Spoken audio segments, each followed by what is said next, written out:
뉴스타트 3부로 이어갑니다. 북한이 오늘 새벽 동해상으로 탄도미사일을 발사했다고 합동参謀본부가 밝혔습니다. 군은 미사일의 기종과 비행거리 등 자세한 재원을 분석하고 있습니다. 북한이 탄도미사일을 쏘아 올린 건 지난달 30일 600mm 구경 초대형 방사포를 발사한 이후 한 달 가까이 만입니다. 앞서 북한은 어젯밤에 이틀 연속으로 대남 오물풍선을 날려보내기도 했습니다. 일본 방위성도 오늘 오전 북한이 동해상으로 탄도미사일일 가능성이 있는 물체를 발사했다고 밝혔습니다. 현지 공영방송 NHK와 교도통신 등에 따르면 일본 정부 관계자는 북한 미사일이 자국의 배타적 경제수역 EEZ 바깥쪽에 낙하한 것으로 추정했습니다. 일본 방위성은 일본에 미칠 영향과 관련해 정보를 수집하고 경계와 감시 활동을 지속하고 있습니다. 일본 해상보안청은 항해 중인 선박에 관련 정보를 주의를 기울여달라고 당부했습니다. 네, 북한은 앞서 밤사이 오물풍선을 또 날려보내면서 인천국제공항 국내선과 국제선 운항이 지연됐습니다. 수도권 도심 곳곳에서 오염물로 추정되는 낙하물이 발견되며 놀란 시민들의 신고도 잇따랐습니다. 임성재 기자입니다. 북한이 이틀 연속 대남 오물풍선 도발을 감행했습니다. 지난달 28일 첫 살포 이후 벌써 6번째입니다. 오물풍선은 하늘길도 막았습니다.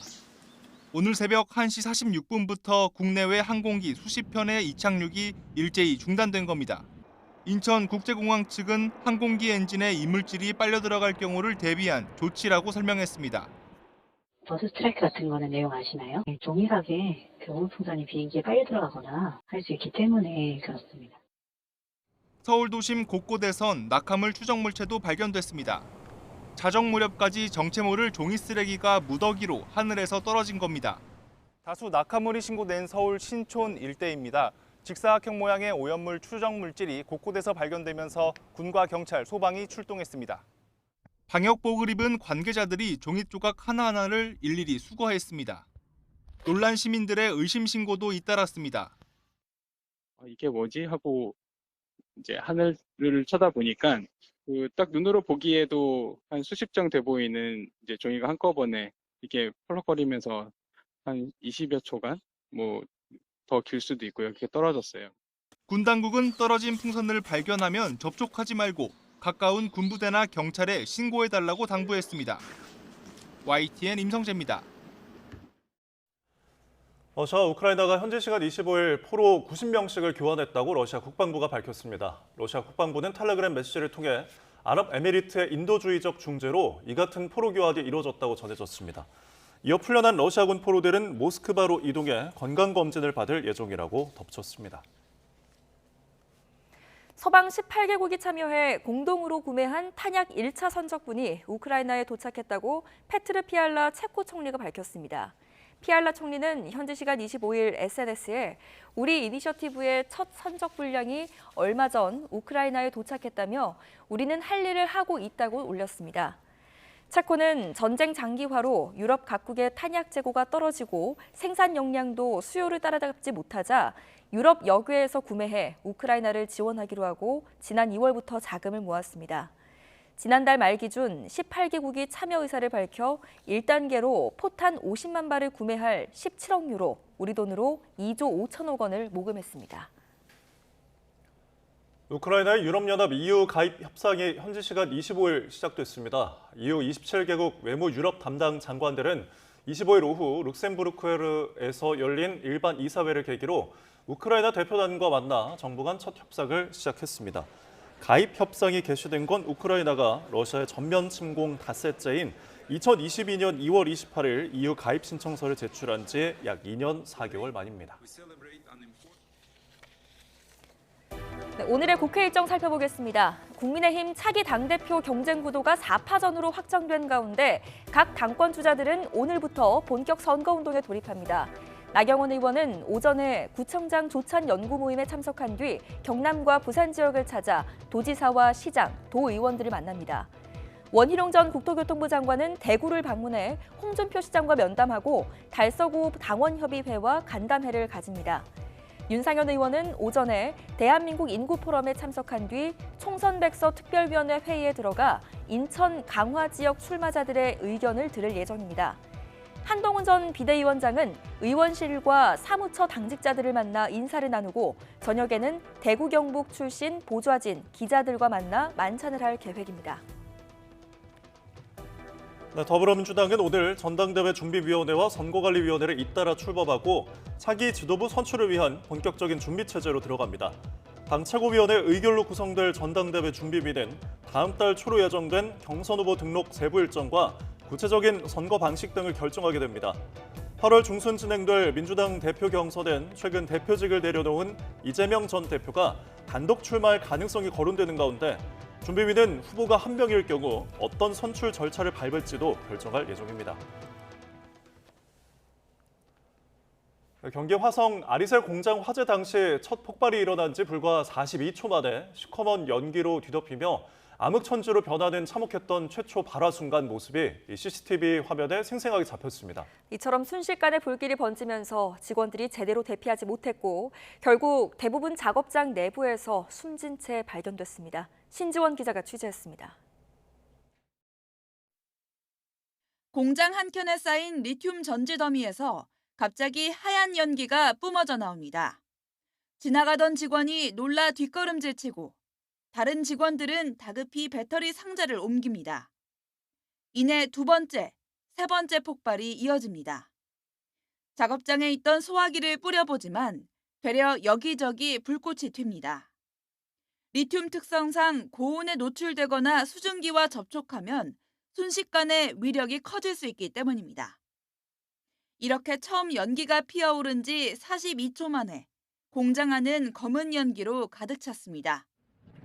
직원들이 미처 빠져나가기 전에 불길이 번지면서 사망자 23명 중 21명은 이 작업실 안에서 발견됐습니다. 이분들이 놀래서 이쪽 안쪽으로 대피를 했습니다. 안쪽으로 대피를 하다 보니까 이쪽은 다 막혀 있습니다. 이쪽 출입문을 나와서 이쪽 비상구로 내려가든가 이쪽으로 나와서 이쪽으로 가시든가 해야 되는데 출입구 쪽에 리튬 배터리가 쌓여 있던 만큼 대피 경로가 차단됐을 가능성과 함께 사전 안전교육이 미흡했다는 지적도 나옵니다. 경찰과 소방당국은 정확한 화재 원인과 인명피해가 컸던 이유를 밝히기 위해 4시간 넘게 합동 감식을 벌였습니다. 그런데 현장 감식 이후 다시 연기가 발생했다는 재난 문제가 발송되면서 주민들은 또 한 번 놀란 가슴을 쓸어내렸습니다. 시 관계자는 공장에 보관하던 배터리 잔해에서 연기가 발생한 것이라며 추가 화재 우려는 없는 상황이라고 전했습니다. YTN 신지원입니다. 경기 화성시 리튬전지 공장 화재와 관련해 경찰이 공장 관계자 등 5명을 입건했습니다. 경기 남부경찰청 화성 화재 사건 수사본부는 아리셀 박순관 대표 등 5명을 업무상 과실치사상 혐의로 입건했습니다.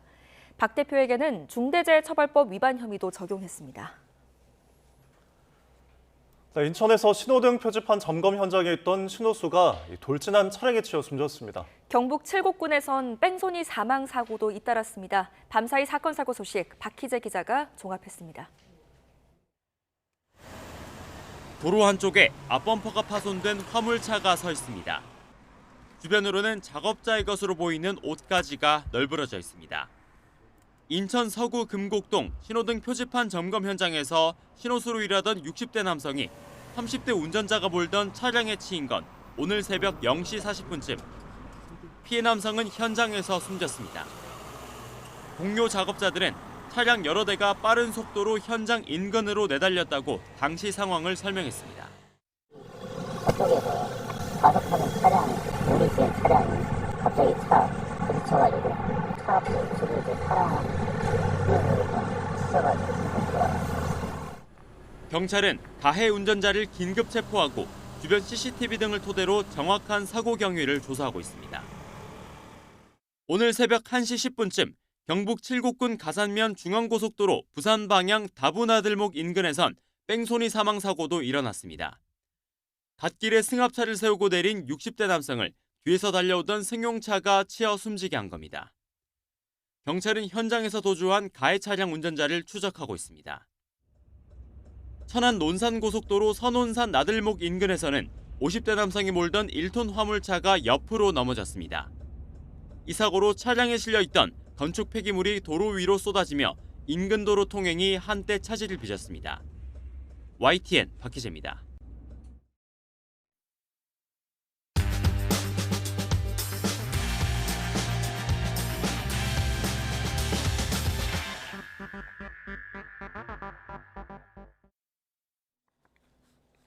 (6월 26일) 수요일 스타트 브리핑 시작합니다.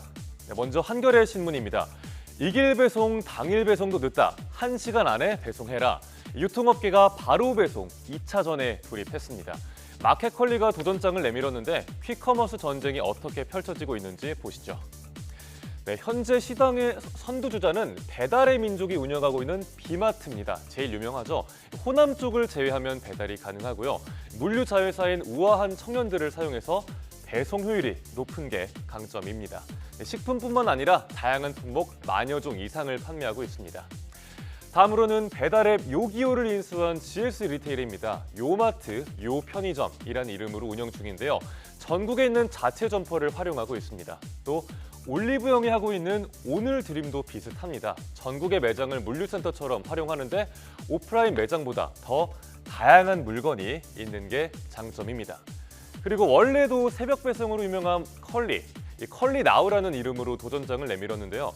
우선 서울 서부권을 중심으로 운영을 할 예정입니다. 점차 서비스 범위와 상품 수는 늘려갈 거라고 합니다. 이렇게 매년 몸집이 커지고 있는 퀵커머스 시장 규모, 내년엔 5조 원대로 전망이 됩니다. 하지만 앞서 이마트와 롯데마트가 쓴자를 마시고 시장에서 철수를 하기도 했죠. 결국은 속도전입니다. 성공의 관건은 센터의 위치와 인력 확보, 구매 단가가 될 걸로 보입니다. 다음은 조선일보입니다. 알리, 테무 등 중국 이커머스 유해성 물질 논란이 앞서 크게 일었었죠. 그런데 이제는 이런 낚시성 광고에 소비자들의 뿔이 단단히 났습니다. 하도 너무해서 도를 넘었다는 이야기도 나온다고 하는데 어느 정도길래 그러는지 살펴보겠습니다. 네, 테무에서 쇼핑하다가 혹시 이런 화면 보신 적 있으신가요?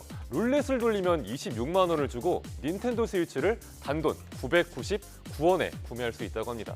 이게 진짜면 저도 이미 돈 많이 벌었을 것 같습니다. 하지만 사실상 허위 광고라는 게 문제입니다. 신규 회원 수십 명을 끌어오는 게 조건인데 만약에 지인을 총동원해서 그렇게 했다고 해도 살 수 있는 수량은 딱 1개뿐인 식인 겁니다. 고가의 물건을 저렴하게 판다면서 막상 눌러보면 저렴한 액세서리일 때도 많습니다. 알리도 만만치가 않습니다. VIP 멤버십을 활용한 건데요. 30일 동안 무료로 쓸 수 있다는 버튼을 누르니까 갑자기 1년치 회비가 바로 즉각 결제된 겁니다. 이게 논란이 되자 멤버십 개편 중입니다 라면서 중단했습니다. 또 쿠팡에 있는 이미지를 무단으로 도용했다가 적발이 되니까 싹 지워버렸습니다. 이커머스 업계에선 의뢰 있는 일이다 이렇게 설명했고요. 이렇게 쏟아지는 허위 광고, 낚시성 영상에 소비자들의 불만은 쌓일 수밖에 없습니다. 공정거래위원회도 칼을 빼들었습니다. 알리와 테무에 대한 조사가 3분기 안으로 마무리될 거라고 합니다. 이번엔 중앙일보 보겠습니다. 이제 1인 가구 1,000만 시대죠. 그렇다고 1,000만 명이 다 혼자 사는 건 아닙니다. 코어 리빙 하우스가 2030 1인 가구에서 주목을 받고 있습니다. 월 160만 원을 내도 원룸보다 이득이라고 느낀다는데 나 혼자 산다 대신 나 혼자 잔다를 택한 이들 어떤 이유가 있는지 보겠습니다. 네, 코리빙은 말 그대로 함께 산다는 의미죠. 침실 등의 개인 공간은 따로 쓰고 거실이나 주방은 공용으로 쓰는 기업형 임대주택입니다. 하숙집을 생각하면 개념이 쉽습니다. 입주민들끼리 자연스럽게 친밀감을 쌓을 수가 있겠죠. 여기에 대기업이 뛰어들면서 코리빙 하우스 시장이 커지고 있습니다. 깔끔한 시설은 기본이고 스크린 골프에 클라이밍 시설, 와인 셀러까지 제공하는 곳도 있다고 합니다. 주거비는 월 160에서 많게는 300~400만 원 선입니다. 절대 적은 돈은 아니죠. 하지만 쓰는 면적을 평당가로 환산해보면 원룸이나 오피스텔에 사는 것보다 외려 낫다는 반응도 나오고 있습니다. 노인층에서도 비슷한 현상이 나타나고 있습니다. 경제적 여유가 있는 노인 1인 가구 사이에선 실버타운이 인기입니다. 네, 외로울 틈이 없는 코리빙 하우스와 실버타운, 다만 들어가고 싶어도 높은 주거 비용이 문제겠죠. 정부도 관심을 보이고 있는 사업인데 신문은 더 많은 기업이 참여할 수 있도록 하는 게 중요하다고 분석하고 있습니다. 이어서 동아일보 보겠습니다. 퇴근하고 마시는 시원한 맥주 한 잔, 삶의 낙인 분들 많죠. 저도 그런 편입니다. 특히 요즘같이 더울 땐 더 생각이 나고요. 한두 캔 정도는 괜찮겠지 생각할 수 있는데 안전한 음주는 없다라는 연구 결과가 연이어 나오고 있다고 합니다. 미국에선 적정한 음주는 건강에 해롭지 않다는 통념이 깨지고 있습니다. 음주자가 대마 흡연자보다 적어진 정도라는데요. 미국에서 권장해온 음주량은 맥주 340ml 기준, 남성은 2잔, 여성은 1잔 이하입니다. 하지만 가벼운 음주도 위험하다는 연구 결과가 계속 나왔죠. 그러자 미국 정부는 권장량을 더 줄이려고 하는 중입니다. 주류업계는 이에 당연히 반발하고 있습니다. 수백만 달러를 쏟아붓는 로비를 벌이면서 여론전을 펼치고 있습니다. 그렇지만 음주 자체를 거의 하지 않는다는 인식이 옆나라 일본에서도 퍼지고 있다고 합니다. 술을 마시는 걸 말릴 수는 없지만 건강을 해치면 안 되겠죠. 금주가 최선이지만 최대한 절주하시길 모두 바라겠습니다. 마지막으로 한국일보입니다. 열릴 때마다 논쟁의 중심에 서는 퀴어 축제를 다룬 기사입니다. 열리는 곳이 점차 많아지는 만큼 갈등도 깊어지고 있다는 내용입니다. 2000년 서울에서 처음 열린 퀴어 문화축제, 전국적으로 확산하는 분위기입니다. 지자체와 종교 시민단체, 주최 측은 행사 때마다 충돌을 겪죠. 지금 보시는 사진처럼 이렇게 삭발식을 하는 모습도 익숙한 풍경이 됐습니다. 지난해 대구의 사례 기억하실 겁니다. 집회를 허용한 경찰과 대구시의 공무원이 몸싸움을 벌이는 소유의 사태도 있었습니다. 법원은 축제 조직위의 손을 들어줬는데요. 하지만 홍준표 시장은 독단적인 판결이라며 항소했습니다. 올해에도 축제 개최를 놓고 첨예한 갈등이 빚어질 걸로 보입니다. 또 올해 처음으로 퀴어 축제를 여는 대전으로 가볼까요? 이장우 시장 공개적으로 반대 입장 밝혔습니다. 일부 시민단체는 행사 당일에 맞불 성격의 집회를 열 예정입니다.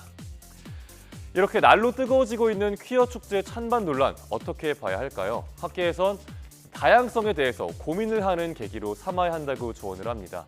또 찬반의 주체와 지자체가 허심탄회하게 대화를 할 수 있는 장이 필요하다는 의견도 신문은 전하고 있습니다.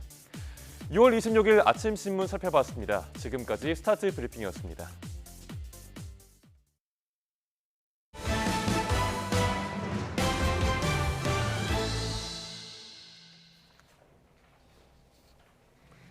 오늘 열리는 재판 살펴보겠습니다. 축구선수 황의조 씨의 사생활 영상을 유포하고 협박한 혐의로 1심에서 징역 3년을 선고받은 형수 이모 씨의 항소심 선고가 오늘 오후 2시 이루어집니다. 지난달 결심 공판에서 검찰은 이 씨에게 징역 4년을 구형했습니다. 오전 10시쯤에는 국보인 인왕제색도가 부당하게 넘어갔다며 서예가 고 손재영 씨의 장손이 삼성가를 상대로 낸 소유권 확인 소송 항소심 1차 변론이 예정됐습니다. 지난해 12월 1심 재판부는 소유권 확인 소송이 분쟁의 종국적 해결 방법이 아니라며 각하 결정을 내렸습니다. 그룹 BTS 관련 콘텐츠 제작에 참여하게 해주겠다고 팬들을 속여 7억 여원을 가로챈 40대 항소심 재판이 오늘 오후 3시 40분쯤 시작됩니다. 앞서 1심 재판부는 연예인에 대한 동경심을 이용해 거액을 뜯어냈다며 징역 4년을 선고했습니다. 돈봉투 살포 의혹을 받는 송영길 소나무당 대표의 재판은 오늘 오전 10시부터 시작됩니다. 송 대표는 2021년 더불어민주당 전당대회에서 6,600만 원이 든 봉투를 당 관계자에게 살포한 혐의 등을 받습니다. 부산하면 떠오르는 이미지 중에 된 해안을 따라 늘어선 마천루를 빼놓을 수 없습니다. 외국 유명 도시처럼 업무나 상업시설이 아니라 대부분 아파트인데요. 초고층 아파트가 부산에 많은 이유, 김종호 기자가 짚어봤습니다. 분양을 앞둔 초고층 건물. 지상과 지하를 더해 74층이나 되는 높이에 이른바 일군 건설사 하이엔드 아파트입니다. 건설사는 주변 시세보다 높은 분양가를 책정했습니다. 오션뷰와 함께 부산항과 부산항대교, 하버시티까지 조망 가능한 단지로 시간이 지날수록 그 가치를 인정받을 것이라고 생각합니다. 50층 이상이나 200m 이상을 우리 법에서 초고층 건물로 규정하는데 전국에서 가장 많은 곳이 부산입니다. 초고층 건물은 건축비가 많이 들고 특별법인 초고층 재난관리법이 적용돼 여러 규제도 뒤따릅니다. 이 때문에 책정되는 비싼 분양가는 초고층 아파트 분양 때마다 성공에 대한 물음표를 뒤따르게 합니다. 하지만 부산의 초고층 아파트가 잇따라 생기는 이유 가운데 하나도 초고층이라는 역설적인 사실 때문입니다. 분양 당시에는 비싼 게 아니냐는 우려가 있던 초고층 아파트도 실제로 서고 나면 그 지역을 상징하는 이른바 대장으로 자리 잡아 가격이 상승하는 사례가 부산에서 이어졌습니다. 주거시설로서의 기능뿐만이 아니라 이곳의 삶으로 인해서 나의 삶적인 프라이드가 높아진 곳으로서의 자랑거리로 활용하려고 하는 의지 차원에서 여기에 바다를 볼 수 있는 아파트에 대한 선호도가 높은 부산에서 조망에 유리하다는 점도 부산의 초고층 아파트가 유독 많은 이유에 대한 설명이 되기도 합니다. 난개발과 특혜 논란 등이 있어도 부산에서는 허가가 잘 난다는 점을 초고층 아파트가 많은 이유로 꼽는 전문가도 있습니다. 최근 20년 사이 부산에는 초고층 건물 42동이 섰습니다. YTN 김종호입니다.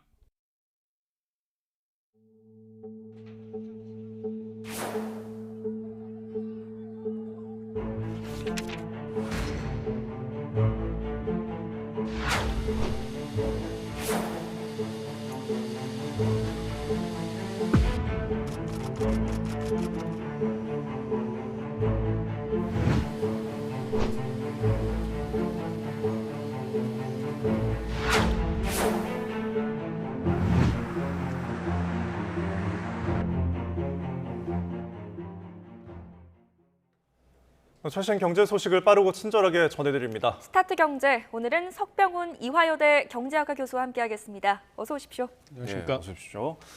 자, 애플이 지금 아이폰 조립 공정을 자동화해서 제품 생산 인력을 절반으로 감축하는 방안을 추진 중이라는 미국발 보도가 나왔거든요. 아무래도 배경이 있을 것 같은데요. 예, 배경은 2022년 11월에요. 애플의 최대 협력 업체인 폭스콘의 중국 조립 공장에서 일하던 노동자들의 수당 문제, 그다음에 중국의 코로나19 방역 관련된 정책에 항의한 대규모 시위 때문입니다. 예. 그 당시에 그 시위 과정에서 경찰과의 충돌이 발생했고요. 그다음에 아이폰 생산 과정에서도 차질이 발생을 했습니다.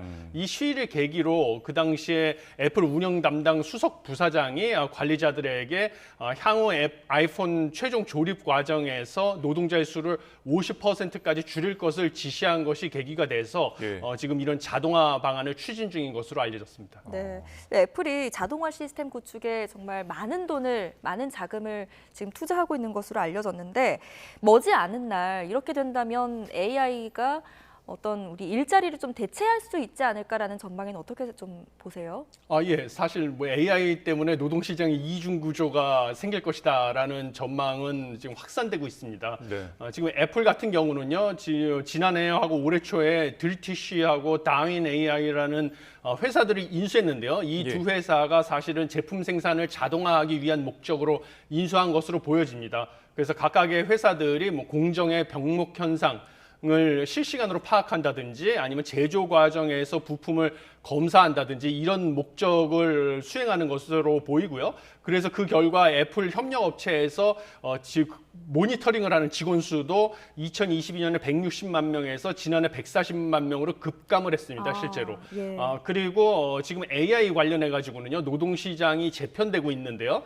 AI에 의해서 지금 모니터링 직원 같이 일자리가 대체되고 있는 직군이 있는 반면에 AI에 의해서 AI 기술과 관련된 연관된 직종들은 다른 유사 직종에 비해서 임금도 25% 이상 높고요, 평균적으로. 그다음에 AI 기술이 있는 곳은 사실 인재들을 기업들이 모셔가려고 경쟁을 하고 있을 뿐만 아니라요, AI와 관련된 새로운 일자리도 창출이 되고 있습니다. 그래서 뭐 AI 콘텐츠 전략가라든지 AI 교육 컨설턴트 이런 일자리들도 신규 창출이 되고 있어가지고요.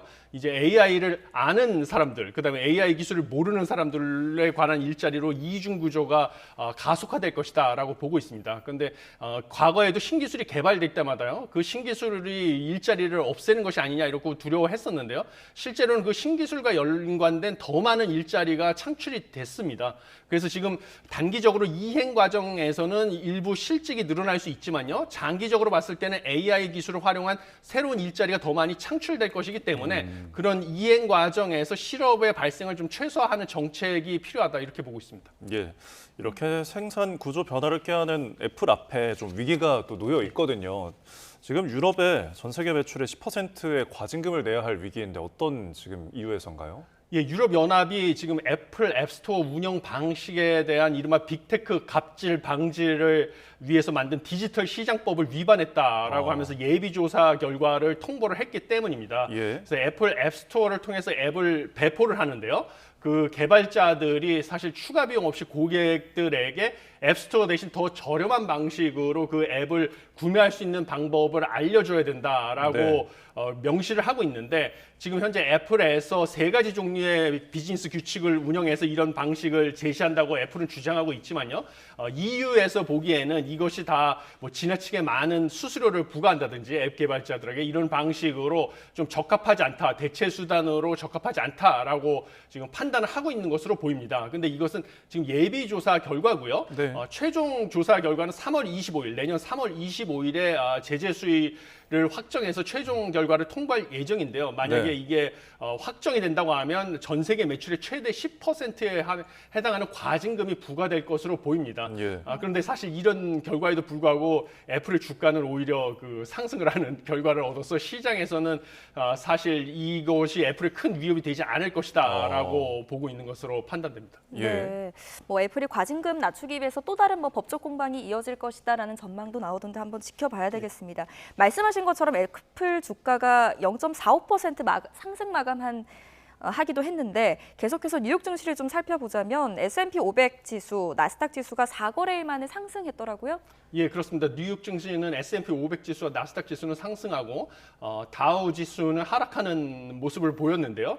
지금 S&P 500과 나스닥 지수가 상승한 가장 큰 원인은 엔비디아가 6.76%나 주가가 반등을 한 것이 AI 관련 업체 주가 상승을 견인했기 때문입니다. 네. 반면에 다우존스 지수가 소폭 하락한 것은 6월 미국 소비자 신뢰 지수가 0.9%포인트 하락을 했거든요. 그래서 미국 경제 전망에 대한 소비자의 불안감이 약간 올라간 것이 다우존스 지수에 편입된 일부 소매 판매 업체들의 주가를 하락시켰기 때문으로 보입니다. 그리고 미국 소비자들이 경제 불안감이 증가한 것이 사실은 미국 국채 수익률도 소폭 하락시키는 결과를 나타냈거든요. 네. 그래서 미국 기준금리 사실 전망을 가장 좀 민감하게 반영하고 있는 2년물 국채 수익률 같은 경우도 0.2bp 하락을 해서 4.732%를 기록했습니다.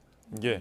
자, 지금 언급하신 그 엔비디아가 최근에는 좀 하락세를 보였잖아요. 이게 이제 차익 실현 때문이다. 그리고 어제의 반등은 이제 반발 매수 때문에 이루어진 거다라는 시장의 분석도 있는데 그러면은 앞으로 상승 랠리가 이어갈 거다라는 기대감. 근데 아직은 이게 좀 거품이 많다라는 이제 버블론도 있는데 어떻게 보시나요, 교수님? 예, 그렇습니다. 지금 18일에 엔비디아 주가가 사상 최고가를 찍고요. 그다음에 차익 실현 매물들이 쏟아지면서 3거래일 연속 주가가 13%, 3거래일까지 하락폭을 합치면 13%나 급락을 했었습니다. 네. 그리고 나서 지금 반발 매수세가 들어오면서 어제 상승을 했는데요.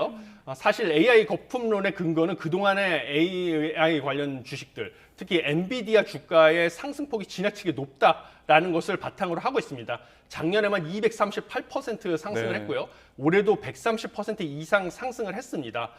그래서 이 너무 상승폭이 과대하니까 이것이 차익 실현 매물이 계속 쏟아질 것이다 라는 전망인데요. 사실 그럼에도 불구하고 월가에서는 엔비디아의 목표 주가를 주당 140달러에서 200달러로 상향 조정을 하는 등 예. 앞으로도 그 전망에 대해서는 낙관론이 더 많은 상황입니다. 왜냐하면 그 AI가 관련 미래의 사실 그 경제 성장을 주도할 기술로 주목을 받고 있고요. 경제 구조 역시 AI 중심으로 재편이 될 것인데요. 그 AI 기술의 핵심인 그 엔비디아 칩가 AI 칩을 갖다가 독점 공급을 하고 있기 때문에 예. 엔비디아의 전망은 앞으로도 추세적으로는 상당히 밝다. 저도 이렇게 보고 있습니다. 네, AI의 기세가 언제까지 얼만큼 이어질지 좀 지켜봐야 될 것 같고요. 한 기업 이야기를 마지막으로 한번 해보겠습니다. 롯데그룹 이야기인데요. 경영승계 본격화한 것 같아요. 지금 신동빈 롯데그룹 회장의 장남 신유열 전무가 존재감을 드러내면서 지금 얘기가 나오고 있는데 삼촌인 신동주 전 롯데홀딩스 부회장이 공개적으로 반대표를 던지고 있잖아요. 반전 가능성 있다고 보십니까? 반전 가능성은 크지 않다고 보고 있습니다. 왜냐하면 지금 뭐 신동주 전 롯데그룹 부회장 같은 경우도 상당히 그 지분을 많이 가지고 있지만요. 예. 여전히 그 더 많은 지분, 롯데홀딩스에 더 많은 지분을 가지고 있는 종업원 지주의 27.8% 지분 가지고 있고요. 임원 지주의 5.96% 지분을 가지고 있는데 이런 더 많은 지분들이 지금 신동빈 회장을 지지하고 있습니다. 그래서 신동빈 회장의 지지 세력이 더 많기 때문에 여전히 그 경영권 승계 작업은 이상 없이 지금 진행될 것으로 보이고요. 네. 지금 신유열 전무, 그 신동빈 회장의 장남이죠. 그 신유열 전무가 지금 롯데홀딩스의 지금 등기 이사로 취임하려고 하는 이유는 예. 그 롯데그룹의 지배구조 때문입니다. 그 롯데홀딩스를 통해서 그 일본 롯데그룹과 한국 롯데그룹의 연결고리인 롯데호텔의 지분을 사실 롯데홀딩스가 19.07%를 보유하고 있거든요. 그래서 롯데홀딩스에 사실 등기 임원으로 취임을 해서 경영권을 확보를 하면 호텔 롯데를 통해서 국내 일본 롯데그룹인 롯데지주의 경영권까지 가질 수 있기 때문에 그 신유열 전무가 롯데홀딩스의 이사가 되로 취임시키려고 하는 것이고요. 그렇게 해서 경영권 승계 작업을 마무리 지으려고 하는 것으로 보입니다. 예. 자, 지금 이제 지주사 사내이사로 신유열 전무가 이제 선임이 될 것으로 보인다는 지적이셨는데 롯데홀딩스 일본 이제 주총이 열릴 예정이거든요. 지금 또 이 신전 부회장 삼촌의 복귀를 놓고서 또 의견이 분분하기도 하지만 결국에는 앞서 9차례 모두 실패를 했잖아요. 뭐 10번 찍어서 안 넘어가는 나무가 없다고 하지만 왠지 이번에도 안 넘어갈 것 같다는 추측인데 어떻게 보시나요? 예, 저도 뭐 안 넘어갈 나무는 많이 있죠. 예. 이번에도 어렵다고 보고 있습니다. 왜냐하면 지금 여전히 그 주요 주주 가운데요. 신 전 부회장도 지분율은 높지만요. 뭐 광윤사 지분율을 28.14% 가지고 있는 광윤사를 신 전 부회장이 지지하고 있고요. 그렇지만 그거를 제외한 나머지 주주들은 여전히 그 신동빈 회장을 지지하고 있기 때문에요. 과거에 9차례 실패했는데 이번에도 다르지 않을 것이다 여전히 보고 있습니다. 네, 승계 작업이 이렇게 이루어지고 있는데 롯데 내부 상황은 좀 좋지 않은 것 같아요. 얼마 전에 롯데 온라인몰 롯데온에 이어서 롯데 면세점 상황도 지금 좋지 않은 것 같거든요. 희망퇴직 같은 대규모 개편에 나섰다고요? 예, 그렇습니다. 지금 롯데 면세점 같은 경우는요, 외국인 관광객이 회복이 됐음에도 불구하고 수익성이 개선되지 않고 있습니다. 그래서 사실 국내 면세 시장 최대 고객이 중국 관광객이거든요.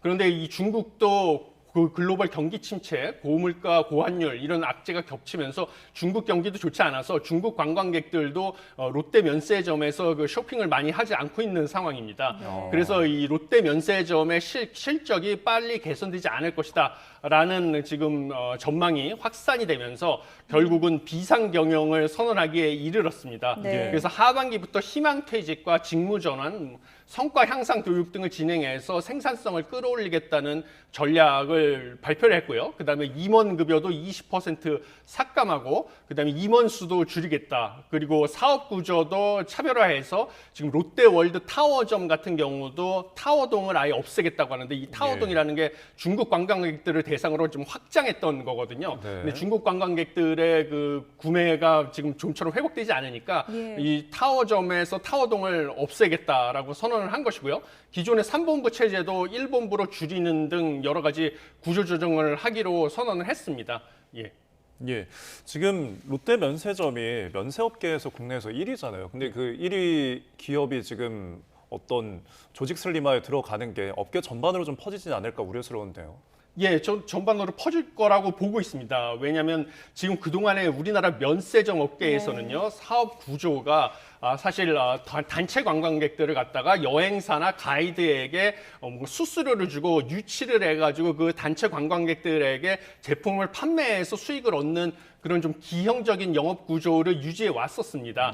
그런데 지금 면세점 업계들의 경쟁 탓에요.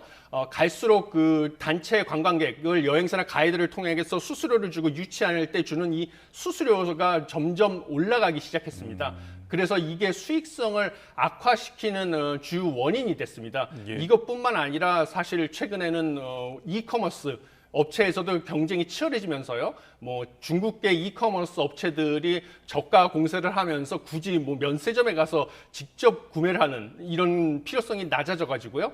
그 일반적으로 대면 유통, 오프라인 유통 업체들 자체가 경영 실적이 악화되고 있는 상황입니다. 그래서 이런 전반적인 상황을 고려했을 때 롯데 면세점뿐만 아니라 다른 면세점 그리고 오프라인 유통업계 전반적으로는 구조 조정이 임박하지 않았나 이렇게 보고 있습니다. 예. 네, 알겠습니다. 오늘 여기까지 듣겠습니다. 석병훈 이화여대 경제학과 교수와 함께했습니다. 잘 들었습니다. 고맙습니다. 감사합니다.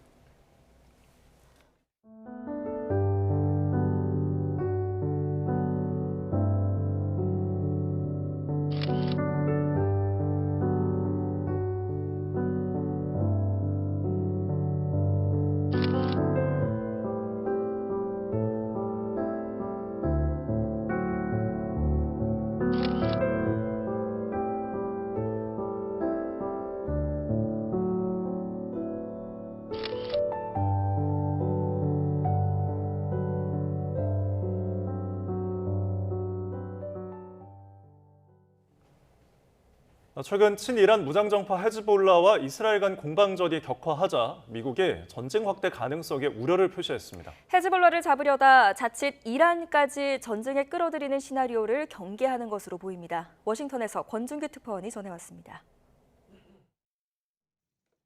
미국을 방문한 갈란트 이스라엘 국방장관과 마주 앉은 오스틴 미국 국방장관. 최근 이스라엘군과 친이란 무장정파 헤즈볼라 간 교전이 격화하는 데 우려를 표시했습니다. 가자 지구에 이어 레바논에서도 전쟁이 벌어질 경우 끔찍한 결과를 초래할 거라며 이스라엘의 자제를 촉구한 겁니다. And so diplomacy is by far the best way to prevent more escalation. So we're urgently seeking a diplomatic agreement that restores lasting calm to Israel's northern border. 갈란트 장관은 레바논 남부 지역 치안을 확립해야 한다며 물러서지 않았습니다. 더 나아가 헤즈볼라의 뒷배인 이란을 가만둬선 안 된다며 이란의 핵 보유를 막겠다던 미국이 나설 때라고 압박했습니다. 모든 시나리오에 대비해야 한다며 헤즈볼라와의 싸움이 더 격화할 가능성도 배제하지 않았습니다. We are working closely together to achieve an agreement, but we must also discuss readiness for every possible scenario. 미국 국무부도 이스라엘과 헤즈볼라 간 교전이 전면전으로 치달을 경우 더 큰 중동 전쟁으로 번질 가능성에 우려를 표시했습니다. 헤즈볼라와의 교전 확대가 자칫 이란의 직접 전쟁 개입을 부를 가능성을 경계하고 있는 겁니다. I would say that we think a diplomatic resolution is possible. We think it is in the interest of all parties. 하지만 레바논 남부 국경 마을에서는 포연이 거치지 않고 있습니다. 헤즈볼라 최고위급 지휘관이 이스라엘 공습으로 숨진 뒤 공방전의 수위는 점점 더 높아지고 있습니다. 앞서 베냐민 네타냐후 이스라엘 총리는 가자 지구는 정리돼 가고 있다며 헤즈볼라와 전면전을 치를 준비도 돼 있다고 밝혔습니다. 워싱턴에서 YTN 권중입니다. 북한이 오늘 새벽에 탄도미사일을 발사했습니다. 이틀 연속 오물풍선을 살포한 데 이어 미사일 도발까지 감행한 건데요. 취재기자 연결해서 자세히 들어보겠습니다. 김대근 기자. 네, 김대근입니다. 네, 북한이 미사일 발사를 또 감행했습니다. 소식 전해주시죠. 네, 합동참모본부는 북한이 오늘 새벽 5시 30분쯤 탄도미사일을 발사했다고 밝혔습니다. 북한이 평양 일대에서 동해상으로 미상의 탄도미사일을 발사했지만 실패한 것으로 추정된다고 전했는데요. 이와 관련해 현재 한미 정보당국이 추가 분석하고 있다고 설명했습니다. 북한이 탄도미사일을 쏜 건 지난달 30일 단거리 탄도미사일인 600mm 구경 초대형 방사포를 발사한 이후 한 달여 만입니다. 북한은 그제와 어젯밤 이틀 연속 대남 오물풍선을 날려보내기도 했죠. 그제는 오물풍선 350개를 날려 이 가운데 100여 개가 경기 북부와 서울 지역에 떨어졌습니다. 앞서 김여정 북한 노동당 부부장은 지난 21일 탈북민단체 대북전단 살포를 언급하며 분명 하지 말라고 한 일을 또 벌렸으니 하지 않아도 될 일거리가 생기는 건 당연하다고 오물풍선 살포를 예고했습니다. 북한은 지난달 말에서 이번 달 초에도 대북전단 살포에 반발하며 남측을 향해 오물풍선을 4차례 걸쳐 살포했죠. 이에 따라 우리 군은 지난 9일 접경 지역에서 확성기를 이용한 대북 방송을 재개하며 맞대응했지만 이후 확성기를 다시 가동하지는 않은 상황입니다. 하지만 북한이 오물풍선에 이어 탄도미사일 발사까지 이어가며 도발 수위를 높여가면서 우리 측의 대응도 주목됩니다. 지금까지 정치부에서 YTN 김대근입니다. 서울 등 내륙이 오늘 무덥겠지만 제주도는 다시 장맛비가 내리겠습니다. 주말에는 중부지방에도 장마가 시작되겠고 비가 내리기 전까지는 이른 더위가 기승을 부린다고 합니다. 오늘 날씨 알아보겠습니다. 신미림 캐스터. 네, 상암동 야외 스튜디오에 나와 있습니다. 네, 상쾌한 수요일 아침입니다. 오늘 날씨 전해주시죠. 오늘 아침 출근길에도 기분 좋은 선선함이 감돌고 있습니다. 현재 서울 기온은 20도 안팎으로 어제 같은 시각과 비슷한데요. 하지만 한낮에는 기온이 크게 올라서 어제보다 더운 날씨가 찾아오겠습니다. 오늘 서울의 한낮 기온은 30도로 예년 이맘때 기온을 2도가량 웃돌면서 덥겠습니다. 오늘도 서울 등 내륙 지방에는 구름만 간간히 지나겠습니다. 다만 아침까지 내륙 곳곳에는 안개가 짙게 끼겠고요. 오후에는 대기 불안정으로 경기 동부와 강원, 경북 북동산 간에 소나기가 지나겠습니다. 또 낮 동안 강한 볕이 내리쬐며 자외선 지수도 높게 치솟겠는데요. 자외선 차단에도 신경 써주셔야겠습니다. 오늘 낮 기온은 서울과 대전이 30도, 대구 29도 등으로 어제보다 1도에서 3도 정도 더 높겠습니다. 네, 오늘 내륙은 맑지만 제주도에는 장맛비가 내린다고요? 네, 오늘부터는 다시 장맛비에 대비가 필요하겠습니다. 그동안 장마전선은 제주도 남쪽 해상에 머물고 있었는데요.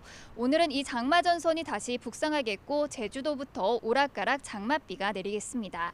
자세한 비 시점부터 살펴보도록 하겠습니다. 제주도에서 시작된 비는 오늘 밤 전남 남해안으로 확대하겠고 내일 오전 사이에는 그밖에 남부지방에도 차츰 비가 내리겠습니다. 모레까지 제주도에는 150mm 이상, 남해안에도 최고 60mm의 많은 비가 내리겠고요.